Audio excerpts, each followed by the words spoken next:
Hello, everyone, and welcome to the Very Reasonable Pilots podcast. I'm your host, Charles. Along with me, as always, is my co-host, editor, producer, co-pilot, gunner, navigator, orator, podcasting associate, Jacob Gloth. How you doing today, Jacob? I'm good, Charles. How are you? I'm good. I'm hanging in there. You know, I'm doing stuff. I'm not really doing much, but I've got my pitch here, and you've got your pitch there, and we're going to do a fantastic science fiction double feature.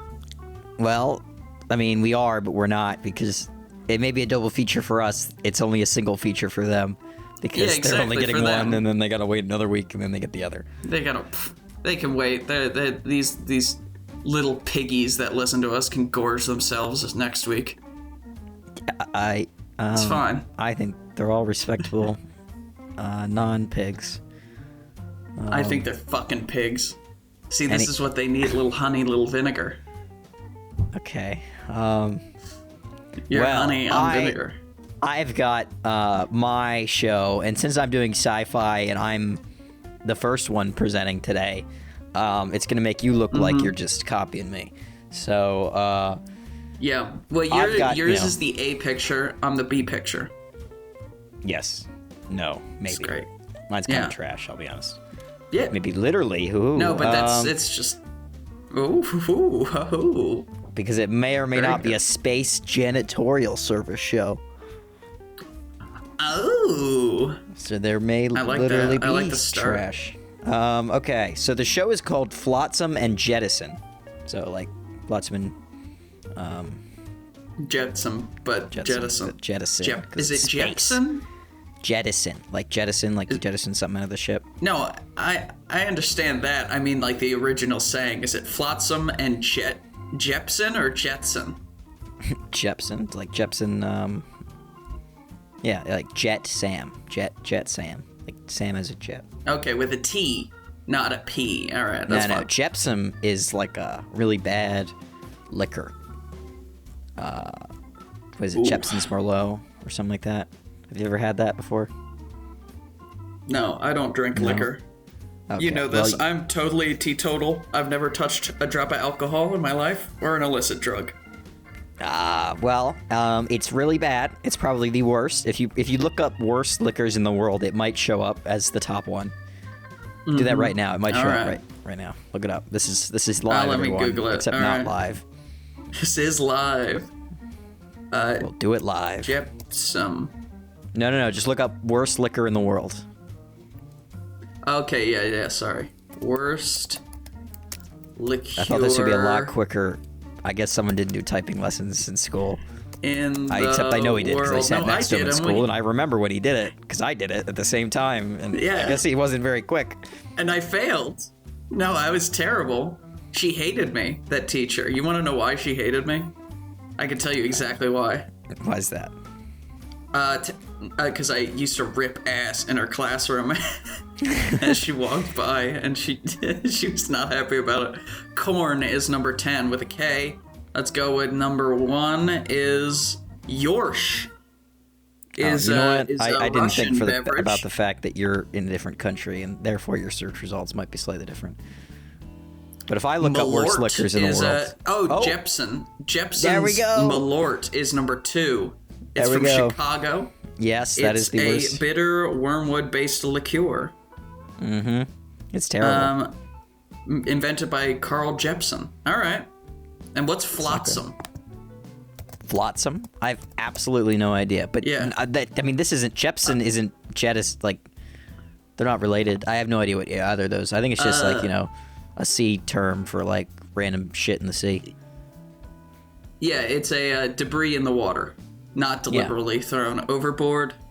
You got it. All right. Now, let's stop stalling and actually do this show. Okay. It's going to be stalled a little bit because my notes are a mess. I have part of it written on a little scrap of paper here that I've saved on my desk for weeks. And then part of it is on my computer.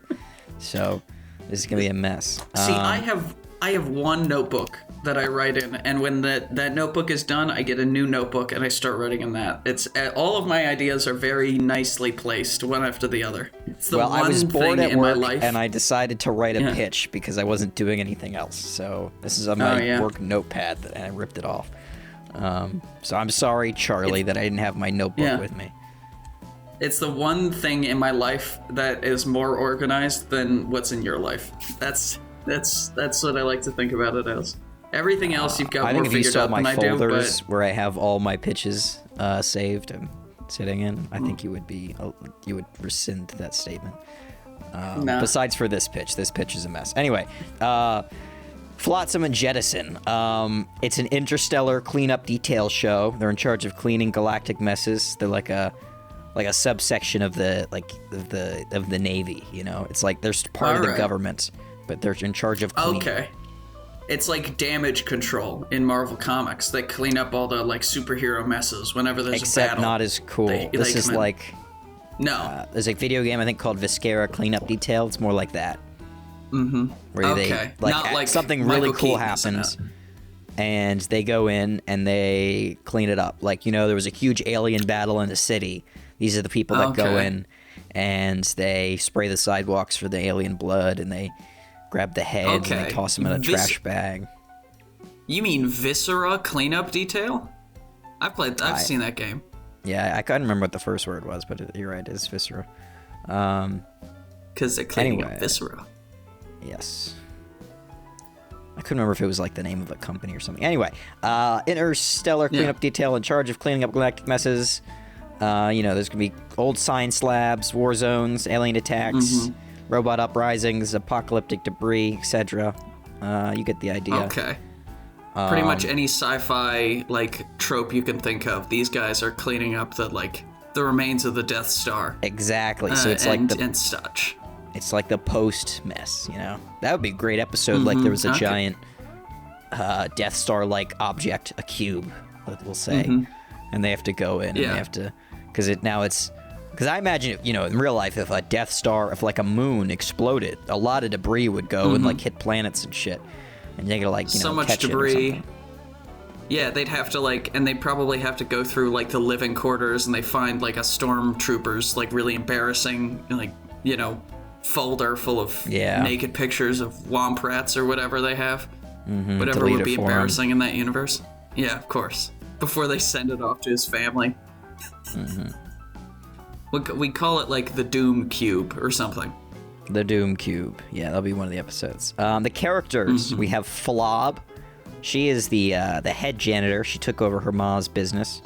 Hates her life. So all she ever wanted to do was join the actual Navy, you know, and end up like the Navy in this world has like, there's like the actual, like, you know, the people that actually work for the military, and there's like sort of mercenary groups, which are like the sort of like the Navy SEALs, like special ops people, and she wanted to be a part of those, but you know, she took over her ma's business, which is like a subcontractor of the Navy, and they, you know, clean up for them. So, yeah, not exactly what she wanted to do. Her younger brother, Jett, about, like, when I say younger, he's like 2 years younger, and these people are both in their, like, mid to late 20s. Like, they're our age, because that's the only perspective that you and I can think of. Well, you know, we're early 20s. These are late 20s. These are people that are like Flob. She's getting to the point in her life where she's realizing this is her life, and there is no like something she's gonna have better than this. You know, like there's no, that is the worst. Oh, I'm still young. I've got something to look forward to. This is like, okay, my life might be just the cleanup girl that goes in after. Her younger brother Jett is very lazy. He's an engineer, smokes a lot. Played by a young Paul Rudd, I said in my notes. Okay. Well, DH Paul Rudd for the show. It's gonna cost $100 million per episode to DH Paul Rudd. I don't know. Maybe he has a son or something. Yeah. So Jett and Flob, those the brother sister combo there. Well, Jett is like mid 20s, so he kind of still has something to look forward to in his life, or at least he thinks. But he's kind of content with being a janitor. He doesn't really mind it. Next, we have Kernal. So Kernal, as in like the rank, which starts with a C and is spelled like C-O-L. Yeah.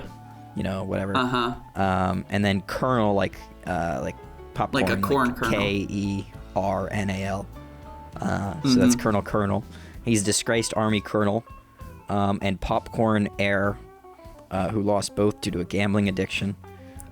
So he used to be in the army, and he also, his dad is like the creator of, he's like Orville Wright or whatever. Like, what was the popcorn? Orville popcorn, right? Orville Redenbacher? Redenbacher, that's what it is. Not Wright, like the Wright brothers. Anyway, so Orville, he's Kernal. He's like, Mr. Like his dad is like, David Kernal, the maker of popcorn, space popcorn, instant space popcorn. Amadeus Kernal. Amadeus Kernal, yes. Mogul. Huge, big, important Kernal. He died though, and Kernal got his fortune while he was an army colonel, and he had a gambling addiction when he was younger, but he sent to the military, joined up, he sort of got clean, became very respected, and he's nearing middle part of his life when his dad died, and then it all just went downhill because he got all this money, and he blew all the money, and because of his gambling addiction, he also got sort of demoted in the military. So he was General Colonel, but now he's Colonel. Okay. And he's been put on a kind of like a post that means like you're done, like your life's over, which is to defend this cleanup detail. He's like their defense person. So he still has the rank of Colonel, which is mostly honorary at this point, but he is just a bodyguard essentially. Older man, probably in his 60s. Not altogether, emotionally or physically. Maybe he's really like, he's got like a bunch of bluster because he was a great, general during the great, something wars.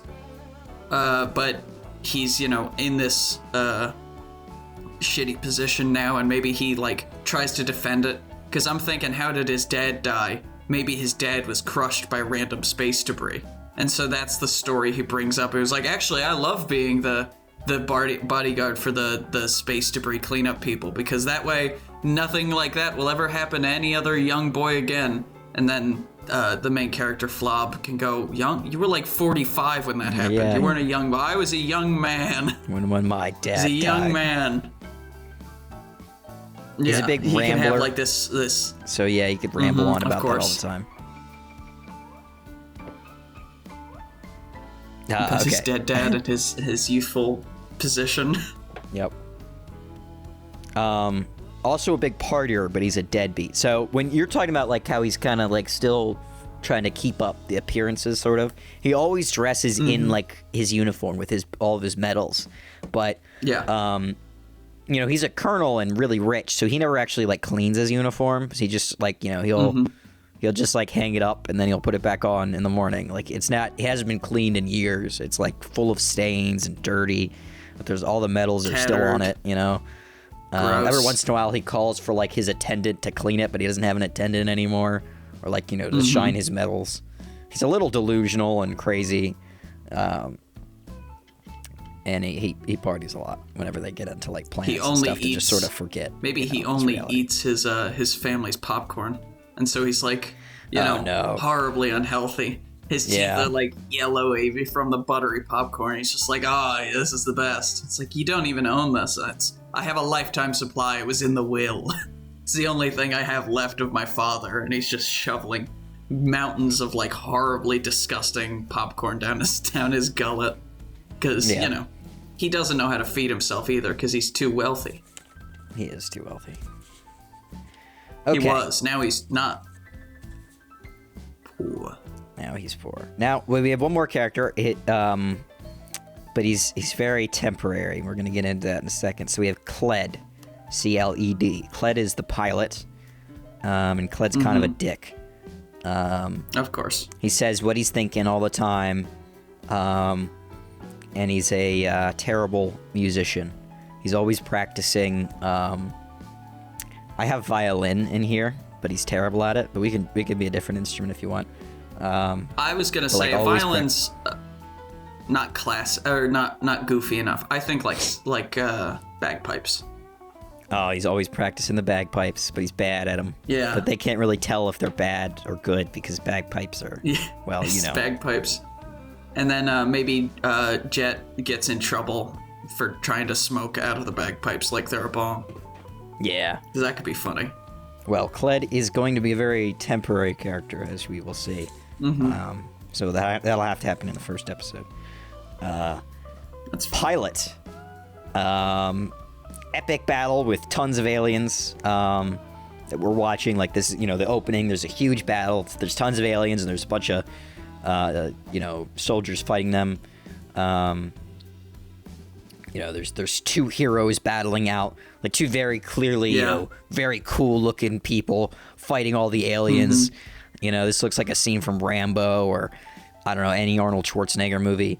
And they're killing all these aliens, tearing them apart. It looks so epic and amazing. This is where we blow the whole budget of the show right here. Just right here. The rest takes place inside a gray room. Everything looks so cool. And then as the battle continues, the sounds, like the very cool sounds of the lasers and everything, they start to slowly change into someone going pew, pew, and like clashing stuff. And it becomes clearer and clearer that these are actually all noises made by someone. And then we hear Jett yelling Flob's name over the thing. At first it sounds like someone calling for her, like in the battle, like Flob, we need your help, like Flob, blah. And then Jett yells again, and we realize that it's actually just Flob cleaning up the mess. The battle's over. And Jett's calling her to help. There's a huge pool of oozing, a giant alien exploded, and its purple guts are everywhere, and they stink like rotten eggs. And its bowels just ejected, and they gotta scoop it up. And it's all over like the ship now, and they gotta clean up the ship too, and it's just a whole big mess. Yeah, of course. And Kernal is sitting on the top of the ship on like a spacey lawn chair, like looking down, smoking an old pipe that he's filled with popcorn kernels, and he's like, "Oh, that sure doesn't look classy and sophisticated like me." And they're like, "Shut up, Kernal." And they huck something at him, a can, an empty blaster cartridge. Nice. And we cut to like the opening credits or whatever. Music plays. It's very cool, spacey music. Ooh, that's what it sounds like. That's great. So she was just subconsciously pretending that she was there while she was, picking up and cleaning the mess. And so, after the intro music finishes, they get getting back on the ship, and Kled, the pilot, who's a bad musician, and also says everything that he's thinking. He constantly hits on Flo, is something that is a big character trait of his, and so he very poorly hits on her, or Flob, sorry. I was gonna say Flo, like Allstate. Yes, Flo, like Allstate. Isn't she progressive? Jeez. Oh, progressive. You're right. It's progressive. Yeah. I got my brands incorrect. I'm sorry. I'll never be able to work for Warner Brothers. Allstate's a guy with a really deep voice. It's that guy. I thought. I'm trying to remember the tagline. He's very nice. I don't think he has a name. I think he's just the Allstate guy. Anyway, Allstate. He was the president in 24. Was he? Okay. Remember that. Yeah, he was the president, 24. So they go on the ship. They get a cleanup call to go to a lab that was damaged in an explosion, and they have to, go rouse the Kernal from his sleep. Maybe they hit him in the head with the can and passed out. Mainly from drinking, but also partially from the can hitting him in the head. Because they need some protection, because this is like a destroyed lab, and it's like a hazardous zone. And so the real episode starts here. They go to the science lab, and they land on the planet. They go to the lab, but no one is there. They walk in. They find like a very everyday office building with nothing very sciencey going on at the moment, but it's just completely empty. And there doesn't seem to be much of a mess to clean up, but there isn't anyone here either, which is weird. So Kled, Kernal, and Flo and Flob and Jett, they all walk around looking for something. It's, they split up into groups like Scooby-Doo. So it's... of course. It's Kled and Flo and the Kernal and Jett for a while. Okay. So, I'm just, in my mind, the 4 are walking through, and the Kernal is at the back with, like, a blaster rifle, and he's using Jett as, like, a human shield. He's got one, like, hand on his shoulder, and on the other shoulder he's got the blaster, like, barrel, like, ready to fire, and he's just turning him. And Jett's just kind of, like kind of going with it, because he he's, doesn't like, even his really eyes realize are red, what's and he's happening. obviously... Yeah. He's just like, whatever, man. Just listen to my podcast. Listen to my Joe Rogan podcast, dude. But then they see, here's the issue here. So they get split up again, you know, like on both groups of people, a door shuts in between them, so they get separated. Oh, no. And as this is going on, we realize that they seemingly are all in different places. So the Kernal is too drunk to really know what's going on, but he's just sort of stumbling and yelling at people. But there's now people around him, like whatever, you know, something's. He went down an elevator, and all of a sudden there's tons of people everywhere, and they're like moving him around. And to the viewer, it becomes increasingly clear that he's in a rehab center. Somehow, like he went down the elevator and he's in a rehab center, and these are people that are grabbing him, and they think he's just some drunk, and they're trying to, you know, help him. He walks into like a whatever they call the circle time, like the group therapy thing, and he just starts like waving alcohol in front of these people, like he's like, "Get away from me, you animals! What do you want from me?" And he's like just waving a bottle of like booze in front of these alcoholics, and they all just jump on him at once, and they're like, "No!" And it's because it's the future. I assume the rehab is like weirdly dystopian, so they start hitting him with cattle prods, as you do. Oh, I wanted it to be like really nice, you know, like they're all being really sweet to him, and he's like this crazy drunk, who's like, "Oh, who are you?" And they're like, they like, you know, gently grab his gun. They're like, "Come on, sir, come on." He gets put in like group therapy and stuff. Like, it's gonna be a whole very pleasant experience. Either way works though. And then Jett, he goes down the elevator too, a completely identical elevator, but where he's going is seemingly a perfectly normal lab full of nice people, and he tells them like, "Hey, I'm here to clean up the mess." And they're like, "What? We don't think there's any explosion or anything. Like, you know, everything was normal for us. But we'll show you down to the bottom level, and we'll make sure that there's no issue for you to clean up." Like they get his credentials and everything, and he's like, "Okay," and he's like going through like, you know, all the security checkpoints, and he's getting like he got like a T-shirt, and they gave him like some a cookie, and he got some coffee, and he's just chatting with like the lady that's bringing him around. Like, you know, they got like their office, you know, swag stuff. Like you got like a hat and stuff with their, you know. He gets the pen and the envelope, the pamphlet with everything that they do. The others are not having as great of a time.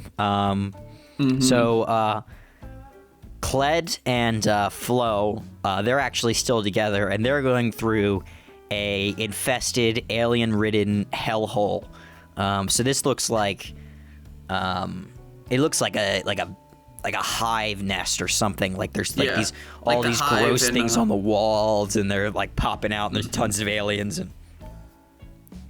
Like in Aliens. Yeah, like Flob has got a stick, and she's like beating shit up with it, and Kled, you know, he's not much of a fighter. He's more of a coward, but he's helping a little bit. He's got his boot or something, smashing bugs. But Flob's taking most of the lead. Yeah, maybe he's got a shield, and he's like using it to keep things away from him, and he accidentally helps.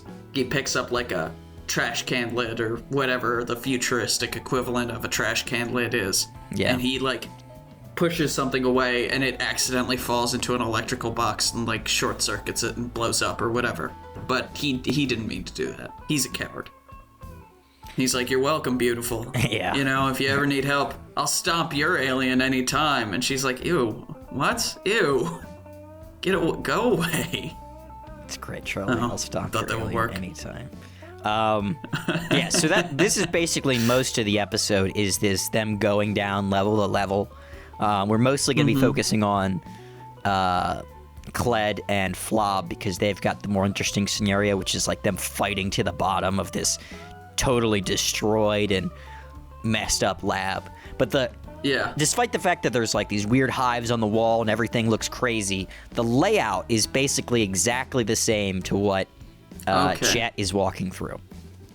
So Jett's walking through the same thing, except to show us. Yeah. Yeah, it'd be tons of match cuts between these two rooms that look exactly the same, except the fact that Jett's is really nice and he's getting like coffee and hot chocolate and like a biscuit as he waits for like the elevator and for like security clearance to clear and all this stuff. They keep offering him pills. Yeah. Here, take a complimentary pill from our pharmaceutical department. And the same thing with the Kernal, who's going through like this like rehab treatment. Maybe it could be dystopian just to have more of a difference between him and Jett, so that it's not just two nice things. Yeah. So it's this very dystopian He's just rehab treatment where he's getting electrocuted and all this shit, and he's seeing flashbacks of his past and his dad and stuff. It's really messed up. His eyes are like opened like a Clockwork Orange, and he's just watching like people like not drink alcohol. And he's like, no, don't show me this, the horror. And it's like old TV commercials where they're not allowed to drink booze, they're just allowed to hold it. And he's like, how could you do this to another human being? I just thought of something better for the ending now if we're going to do this. We, to help with the Kernal's ending here, we, so maybe halfway through, there's like a change, and he like breaks out of his chains, and he starts brutally murdering all these people at this care center. Yeah. And it's at first it seemed really dystopian, but as we're getting through, it seems not as dystopian, and it seems like they're actually helping him. And then he starts just brutally murdering all these people, and he has to get to the bottom level to end like the security protocol so he can get out. Yeah.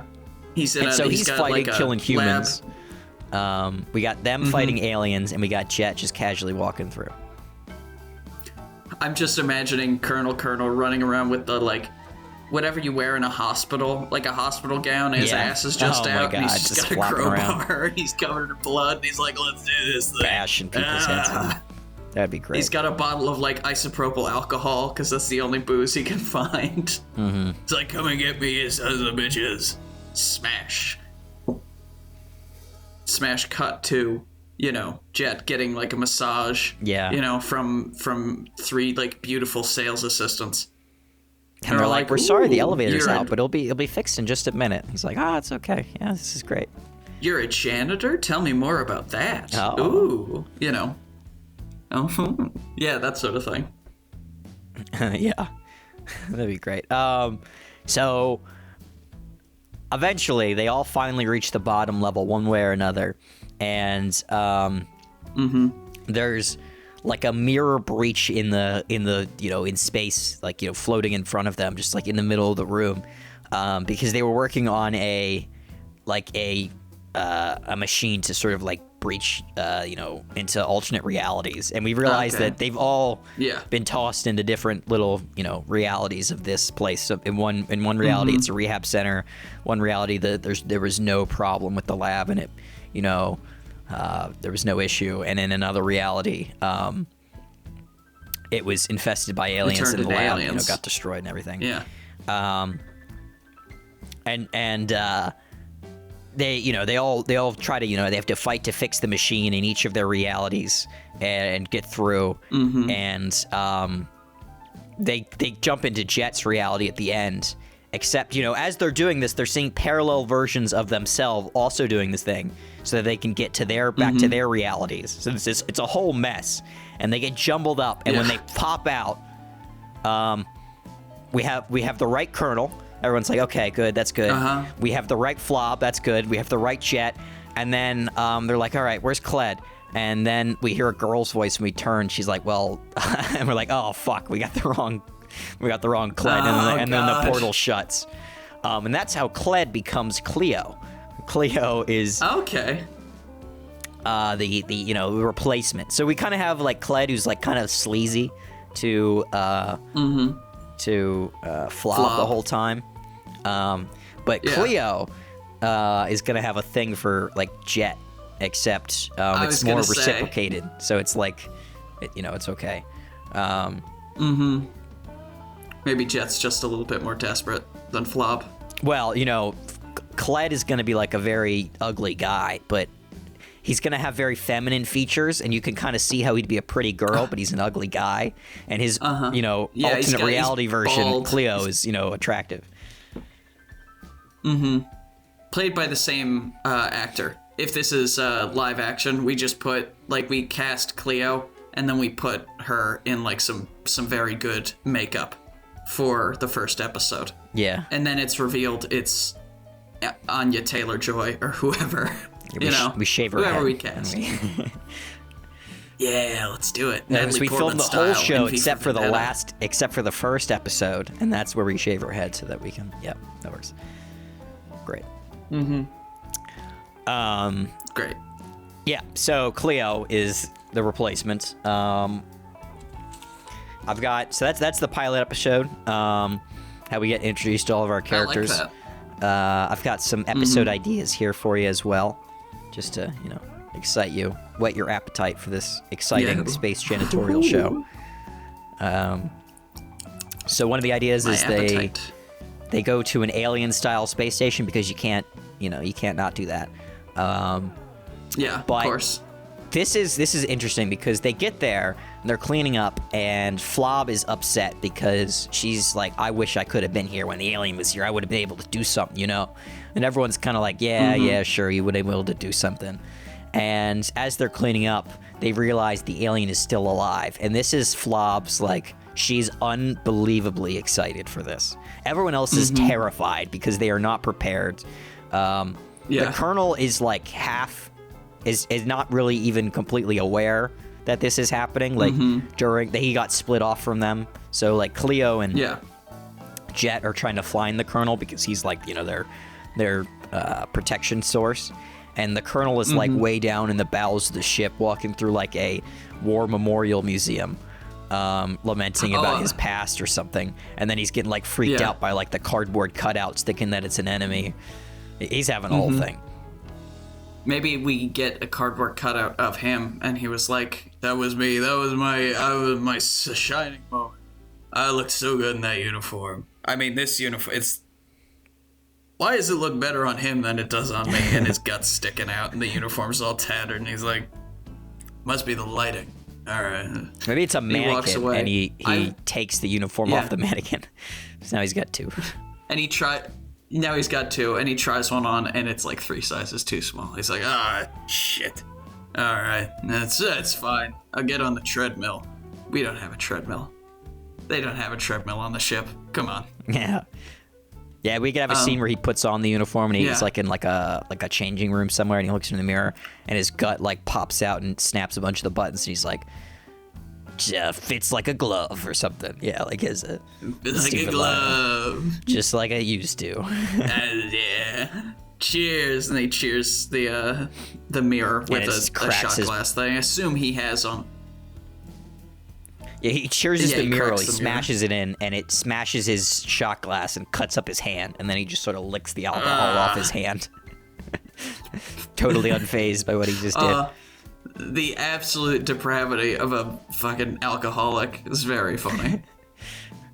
Okay, so they're going through. Flob is so excited, Cleo she's going full alien style, Ripley.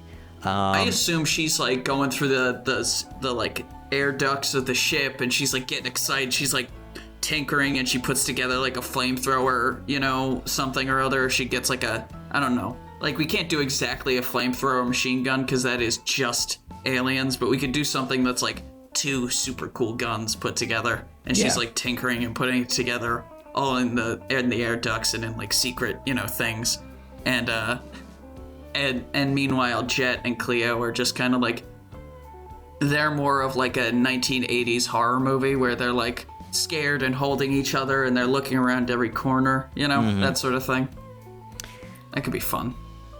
It ends when they finally get confronted with the beast, and in her moment, Flob is not quite as heroic. In the moment, she's been prepared, she seemed awesome, and now she's got, her cool weapon together, and she's shaking, and she's all scared as it finally pops out. This is the end, they're all together. and it pops out, and it's a baby. It's the baby version of the alien. And they lower the weapon. I thought it was actually a baby. No, they realize that it's like this like tiny little alien baby, and they're like, well, we can't kill big this. Cute eyes. This is like this. We were terrified of this the whole time. So they decide to raise it, and they take it aboard the ship, and it's a new character. His name's Turbo. Its name's Turbo. Mm-hmm. Very. Turbo. He's the mascot. If you just give me 1 second, I need to grab something from the floor. You could have probably just let me keep talking, and we wouldn't have had to cut this out. Because I didn't want to make any noise because I am in my chair right now like Professor X. I have a blanket over my bottom half, and so I couldn't really reach. And I was like, if I fall over, I don't want him to think that I've died. Okay. Yeah. Sorry though. Next episode, they're cleaning up a massive space battle. In space, obviously, with suits, and they accidentally leave Flo out there. So they pack up. They're like all done. They all get on the ship, and they're flying back to this planet to grab a drink and get dinner and sort of recharge after this long, arduous day. And they forgot that they left Flo out there. And so the whole episode is like, it's cutting back between them, having a very nice time going to the movies, eating, drinking. Maybe going to a carnival or something on this very cool planet. Maybe they're cleaning up this huge mess right outside of like an amusement world planet, and they got like free tickets, and now they're going to that, and it's like a ton of fun and exciting. But most of the episode is actually just Flob on this epic, barely surviving journey through the wreckage as she tries to get to an escape pod and make it back to the ship. Like she doesn't have enough oxygen. It's this whole thing. She has to cut off part of her suit and chuck it so that she can propel herself farther so that she can move because she's in space. And gravity style. She's got to get a corpse of a dead corpse space fighter, and she's got to hook his oxygen up to her oxygen tube, and then she's got a corpse that she has to drag with her the whole time. She names him Danny. She's constantly talking to him. Wilson. She'll name him Wilson. Yeah.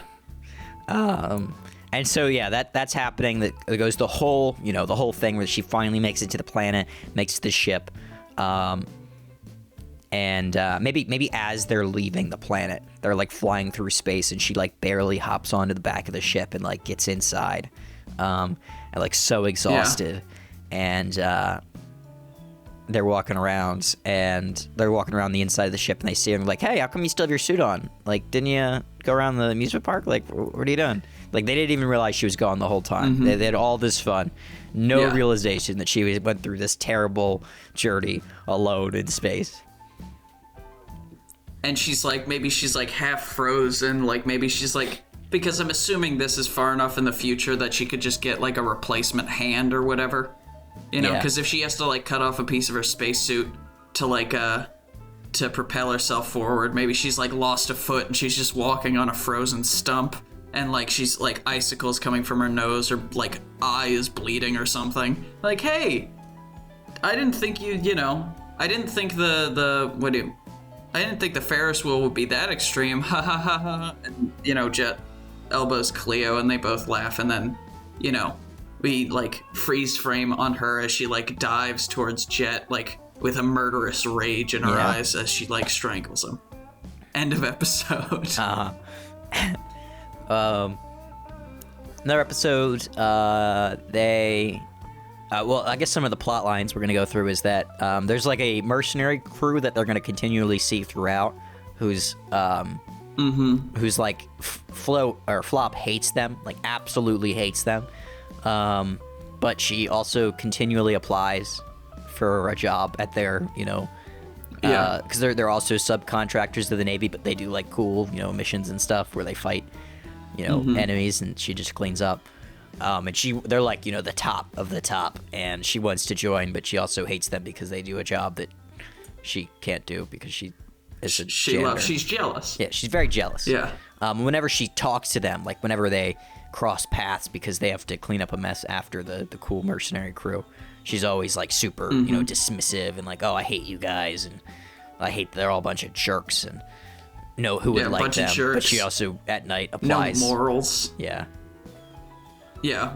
We see, like, maybe the end of the episode, we have a reveal that she's just, like, in the dark, like, by candlelight, even though it's on a spaceship, so candlelight wouldn't make sense, but by candlelight, she's just scribbling down application letter after application letter, and then next to her we see a huge pile of, like, dozens of application letters that just have a big red stamp of denied on them. Yeah. She's like, no, this one will work. This one. And she, like, tells it, you know, in each letter we can have in, like, freeze frame. If you, like, stop the episode, you can read that it's her just recounting the adventures that we've had on the show so far. It's like, one time I went to alternate realities, I had to fight through aliens, and she can't prove any of it, of course. No evidence, yeah. There'll be a will they, won't they between Jett and Cleo, obviously. That's, you know, of course, the whole point of that. I also have an episode, this is my last episode idea, where they're scavenging a glassed planet, so a planet that, like, you know, got completely destroyed. And they realize that it wasn't glassed at all, it just has a tarp over it. Like, the whole planet was a big tarp over it to make it look like it was glassed. Yeah. And these are all just people that they wanted to pretend like they got glassed so that they could, like, so they could get out of paying taxes to, like, the Galactic Federation. Oh, okay. Yeah, that's fun. And the whole plot is, you know, they get there and, you know, they're trying to mine away and, like, you know, find anything that's useful. Find out it's a tarp, and then they get, you know, captured and they have to escape because you know, these people want to kill them so they don't have to pay taxes. Yeah, of course. Yep. Would you want to pay taxes? No. So this I is don't like, even use the galactic highways. Yeah, you know, to pave it. What's the point of a galactic highway budget? It's space. There's no need for a road. You don't. There's somewhere to go. I have everything I need right here. Why do I need fire hydrants? This is a water planet. Like, no, but it's taxation is theft. That's their whole thing. They're like 17-year-old libertarians. At the end of the episode. Mm-hmm. We realize that that's their political stances. I don't wanna. And then I assume our heroes, our valiant heroes, escape. Yeah, it's a whole prison break episode. And they get out. And maybe everyone then they else get their tax bill at the very end, and they're like, "All right, let's not tell." Like, they're about to tell their command on the phone, and their commanding officer's like, "Oh, by the way, I sent your paychecks in. We had you know, the galaxy raised taxes by 10%, so you're gonna see a little bit of a lower number this time." And they're like, and he's like, "What did you have to report again, by the way?" And they're like, nothing to report. Or maybe he's like, actually, due to raised taxes and lower wages that we had to, you know, cut you. Don't worry about it, but you owe us $634 each. And he's like, and they're both like, all four of them are like, yeah, no, we don't have anything to say, boss. Have a good day. Yep, nothing else to report. All right. I'm trying to think of some ideas. Well, yeah, that's my show. I like it a lot. It's funny. Flotsam Jettison. It's good. I'm thinking it's not it's not really any sort of plot line, you know, a big sort of serialized plot line. It's very it's very just, you know, I think sporadic. That's okay. I like a good sitcom. We'll have like little things like you know how we decided that Flob is gonna, like, you know, cut off her foot or something to throw it. We'll see in a later episode that her foot is like the skin on it is like much robotic. Newer, or like it's a robot foot or something. Like, you know, it got regrown clearly, or something. So there is like continuity, but there's something cool. And there's continuity, but there's not really like a through line. Okay. Yeah, I like it. I'm thinking, I feel like we should do something with, obviously we have the Death Cube episode, or Doom Cube, in which they have to clean up like a super weapon that was destroyed by a band of terrorists. And they, you know, maybe they can debate the intricacies of intergalactic republics and empires and such. Yeah. Throughout the episode, and we could have, Kernal is like, we need the empire to maintain order, and then Jett, because he's like the young stoner liberal guy, he's like, hey man, the empire is like trampling all over civil rights, man. It's not cool. I also think that we should do something with Kernal having an ex-wife who got all his money. Like, she's the one who has has become heir to the popcorn Fortune, empire. Yeah, maybe there's like a one of the popcorn shipment ships, like a transport ship that's bringing kernels from one side of the galaxy to another, is derailed, and they have to go clean up the popcorn, and it's all just a ruse for Kernal that's been, called over by his ex-wife. Yeah. For them to meet again, and maybe I think it would be a funny, because obviously in shows like this, it'd be like, well, they hate each other. And I think it would be very funny if Kernal, she seems like the perfect woman, and she really wants to get back with Kernal, but he's like, no, I don't want to. And no one can figure out why he doesn't want to get back together with her. And at the end of the episode, we just reveal it's some super petty reason.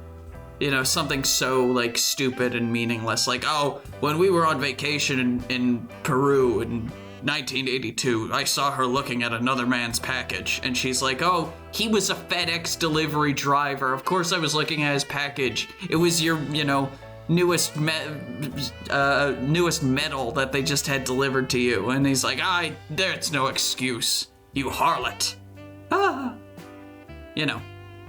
Good return to status quo. A little bit of fleshing out of the Kernal. Yeah. That drunken misanthrope. What else? Maybe we have a Doctor Who. We can have a Doctor Who episode. I'm just trying to think of sci-fi tropes. We actually have a space lord, or we do a space king or something like that. We have a. Yeah. Are you saying we actually have a Doctor Who character, or are you saying we go into the past? No, I'm saying we have a character who is basically Doctor Who in name only, and everything but name, and he's causing all of this problems throughout the galaxy, and he's like, oh, I'm saving civilizations and I'm stopping apocalypses on various alien worlds. Thousands of worlds love me, and then our crew finally catch up with him, and they're like, listen here, buddy, you've been causing a lot of problems for us, okay? You know that alien warlord that you exploded? Guess what? We had to clean him up after you, okay? And this other time we just, and he's just like, oh, I'm very sorry. Let me take you on a fantastical adventure. And, he's always taking him into the past or, to an alternate dimension or whatever. And they're like, no, dude, you just need to pay your invoices. And he's like, I don't have money. I can't pay you with money, but I can pay you with whimsy, that sort of thing. Yeah. It'd be fun. I like that. All the sci-fi tropes we can make fun of. Flotsam and Jettison. Real fun. Well, thank you everyone for listening to the Very Reasonable Pilots podcast. I've been your host, Charles. Along with me has always been my co-host, editor, producer, co-pilot, gunner, navigator, orator, podcasting associate, and my friend, my good friend, Jacob Gloth. If you like what you heard here and you want to hear more, please give us a like, a follow, subscribe, tell your friends, tell your family, tell your dog, tell your cat, and remember, we will be here next week with a brand new televisual series for you to imagine. The B-side to this science fiction double feature. Oh. Thank you all, and have a good night.